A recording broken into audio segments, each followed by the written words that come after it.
Hello and welcome friend. So in previous video we have seen the application like where we have the main app service, user service and portfolio service, then mutual fund service, and the architecture was like that. The main app service is going to request my user info service.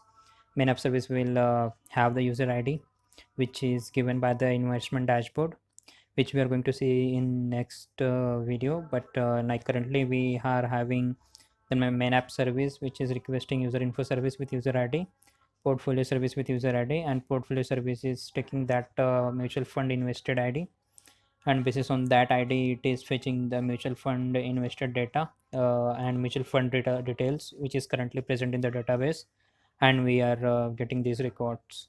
So let me show you the output. So like this we are getting the output once we hit the main app service, and main app service hitting the user info and portfolio service then hitting the mutual fund service here.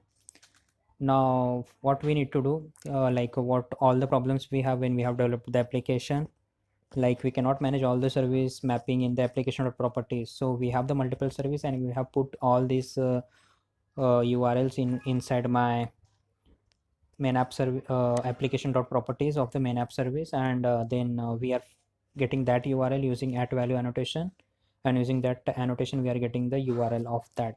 So we cannot manage all the mapping of all the services mapping inside the application dot property, and it is not also possible to check manually the status of the application which are running or which is down, and what is the status of my services. Then we have also said as the requirement like we need to run the multiple instance service whenever it's required, as if the load is increased, if the request are coming more, then we need to balance the load also. So that cannot we have done in the previous video, and we need to make the interaction between the service reliable and the failure tolerant. So that service interaction, whenever we are hitting any service, we need to that service should be reliable, and it should be failure tolerant. Like if any failure happened, then there is some system which can give me the response as soon as possible, so there should not be any failure. So for this what we are going to do, so what can we do now?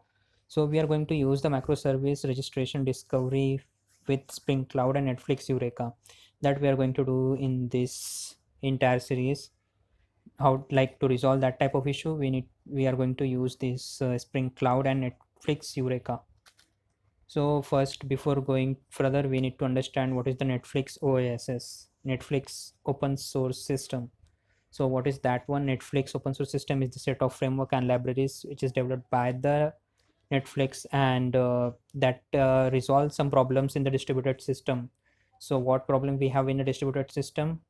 The manage the all the services, load balancing, fault tolerance, like this type of problems we have in the distributed system where the clouds take place.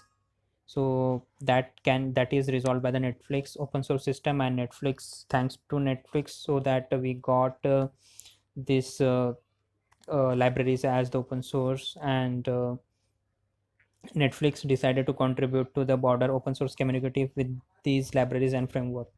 So like as the Netflix contribute as the open source community, so Spring used this open source Netflix open source system to expand it and use for purpose like how to integrate with the Spring and all.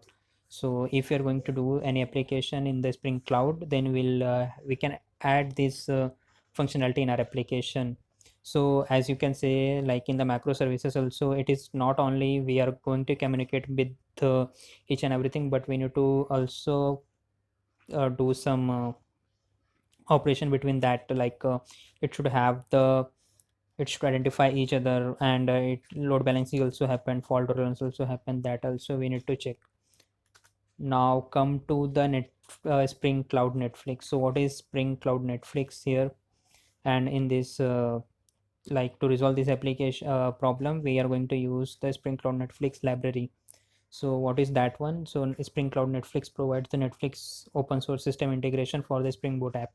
So what we are going to do, we have the Spring Boot application and Netflix using Spring Cloud Netflix. We are going to use all this functionality inside our application. So using few annotation, we can quickly configure the common patterns inside our application. So there are 80% common things which we can like business logic can be different, but we have some common features patterns given by the Netflix and Spring Boot.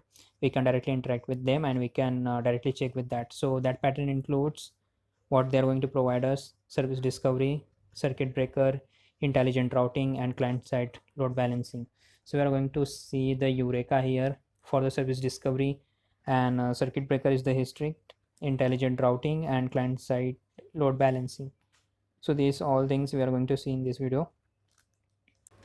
Let me demonstrate with that application, like how our application going to interact with the Eureka server. So in the middle of, we are going to add, we are going to create one application as the Eureka, which will be known as the service discovery, and that server will run every time. So, and these all my main app service, user service, and mutual fund service, portfolio service are act as the Eureka client. So these are the Eureka client, and this is the middle one is the Eureka server.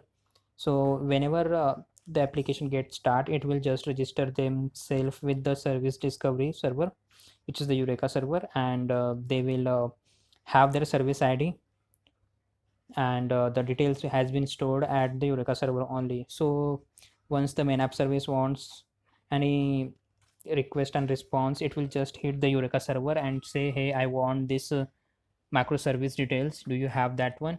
If the service if the Eureka client, like these are the service are in upstate, it will say yes, I have that one, so you can yes, these are the URL, you can directly contact with them. So it will take the URL, and it will just directly call to the user service.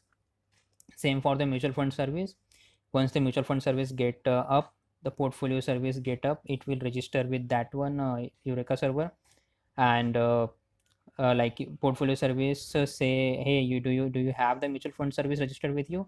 The Eureka server say yes, yeah, I have that one. Then it will give him that URL, and with using that URL, it will directly contact with that mutual fund service and get the response for that particular mutual fund. So like this communication will get happen. So as you can see, the Eureka server, Eureka client, and Eureka instance. So Eureka server is the middle one, which is running on 8761 default port, and we are going to create a separate application for that Eureka server. Then we have the user service, mutual fund service, portfolio service, main app service as the Eureka client. These are act as the client. So client can be registered itself to the server, and it can also ask for other services details as well. Like if any required, he requires any of the service, so you can directly ask to the Eureka server, hey, I want that service, and give me that request and response. So based on that, it will get interaction will happen. So what the problem we are going to resolve here, like, so we no need to maintain that mapping sheet type of thing inside application.properties file, and that can be resolved with the service discovery. As I have already told you that this is at the phone book only, and it has a lot of feature. We will check one by one. The status up and down status we will also check, and the how it is going to maintain the like discovery pattern and all.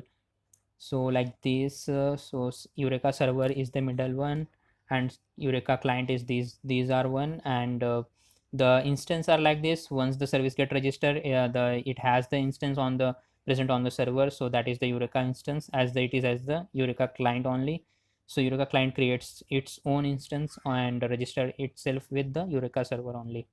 So in next video we will see the source like code, how to start the Eureka server, and how what we need to do to interact with the Eureka client and Eureka server, how we are going to manage this all communication. We'll check in the next video. So please subscribe to my channel, friends. Thanks for watching.